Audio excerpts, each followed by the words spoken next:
हम सभी ने कभी ना कभी फूलों को अपने कार्यों के हिसाब से इस्तेमाल जरूर किया है। चाहे खुशी हो या गम, चाहे राष्ट्रीय त्योहार हो, चाहे धार्मिक त्योहार, हम सभी ने फूलों को यूज किया है। लेकिन क्या यूज करने से पहले या तो तोड़ते हैं या तो खरीद के लाते हैं। चाहे हम तोड़े या कोई माली तोड़े, तोड़ने से पहले क्या कभी सोचा है हम में से किसी ने कि फूलों को हमसे क्या चाहिए होता है? हम तो उन्हें तोड़कर अपना काम निकाल लेते हैं, लेकिन एक्चुअल में उन्हें क्या चाहिए होता है, उनकी क्या इच्छा होती है। इसी सब को देखते हुए एक कवि हैं श्री माखनलाल चतुर्वेदी जी, जिन्होंने एक कविता के थ्रू हमें ये समझाया है कि फूल हमसे क्या चाहते हैं। वो लिखते हैं कि एक्चुअल में फूल हमसे चाहते क्या है, कि चाह नहीं सुरवाला के गहनों में गूंथा जाऊं। फूल हमसे कहता है कि चाह नहीं सुरवाला के गहनों में गूंथा जाऊं। मैं नहीं चाहता हूं कि मैं किसी भी सुंदर स्त्री के गहनों में या उनके गजरे में जड़ा जाऊं। चाह नहीं प्रेमी माला बिंदु प्यारी में लग जाऊं। मैं नहीं चाहता हूं कि किसी भी प्रेमी जोड़े के एक माला के रूप में मैं एक दूसरे के गले में पड़ूं।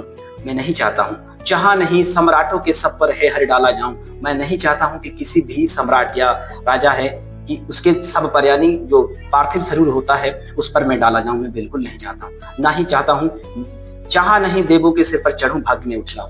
मैं नहीं चाहता हूं कि किसी भी देवी देवता के सिर पर मैं चढ़ूं, और इतना भी बड़ा नहीं हूं कि मैं देवी देवताओं के सिर पर चढ़कर अपने भाग पर उठलाऊं। मैं बिल्कुल नहीं चाहता हूं कि मुझे ऐसा कोई करे। मैं बस चाहता हूं तो क्या कि मुझे तोड़ लेना बनमाली और उस पथ पर देना तुम फेंक, मात्र भूमि पर शीश चढ़ाने जिस पथ पर जाए। मुझे ऐसे रास्ते पर, ऐसे पथ पर बिछा देना। माली से कहता है कि हे माली, मुझे ऐसे पथ पर बिछा देना जहां पर मातृभूमि की रक्षा के लिए, भारत माता की रक्षा के लिए जो सैनिक अपने तन मन और जीवन को समर्पित करने के लिए जा रहे होते हैं, कम से कम मुझे ऐसा तो लगेगा कि मुझे भी अपने देश की, अपनी मातृभूमि की रक्षा के लिए कुछ तो अवसर मिला।